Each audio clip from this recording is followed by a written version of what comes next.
November 10, 2018. Memorial of St. Leo the Great, Pope and Doctor of the Church.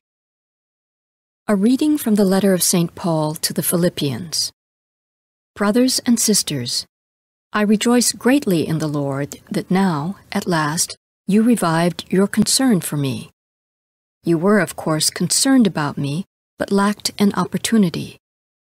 Not that I say this because of need, for I have learned, in whatever situation I find myself, to be self-sufficient.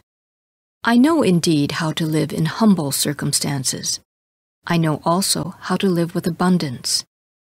In every circumstance and in all things, I have learned the secret of being well-fed and of going hungry, of living in abundance and of being in need. I have the strength for everything through Him who empowers me. Still, it was kind of you to share in my distress. You Philippians indeed know that at the beginning of the gospel, when I left Macedonia, not a single church shared with me in an account of giving and receiving, except you alone. For even when I was at Thessalonica, you sent me something for my needs, not only once, but more than once. It is not that I am eager for the gift. Rather, I am eager for the profit that accrues to your account. I have received full payment, and I abound. I am very well supplied because of what I received from you through Epaphroditus, a fragrant aroma, an acceptable sacrifice pleasing to God. My God will fully supply whatever you need, in accord with His glorious riches in Christ Jesus. The word of the Lord. The responsorial psalm. The response is, Blessed the man who fears the Lord. Blessed the man who fears the Lord, who greatly delights in His commands. His posterity shall be mighty upon the earth, the upright generation shall be blessed. Blessed the man who fears the Lord. Well for the man who is gracious and lends, who conducts his affairs with justice. He shall never be moved. The just one shall be in everlasting remembrance. Blessed the man who fears the Lord.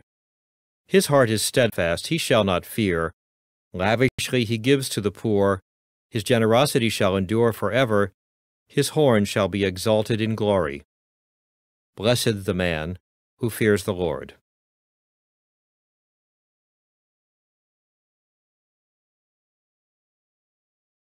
A reading from the Holy Gospel according to Luke.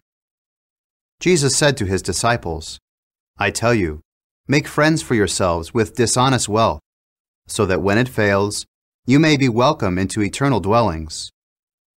The person who is trustworthy in very small matters is also trustworthy in great ones, and the person who is dishonest in very small matters is also dishonest in great ones. If, therefore, you are not trustworthy with dishonest wealth, who will trust you with true wealth? If you are not trustworthy with what belongs to another, who will give you what is yours? No servant can serve two masters. He will either hate one and love the other, or be devoted to one and despise the other. You cannot serve God and mammon. The Pharisees, who loved money, heard all these things and sneered at Him. And He said to them, You justify yourselves in the sight of others, but God knows your hearts. For what is of human esteem is an abomination in the sight of God. The Gospel of the Lord.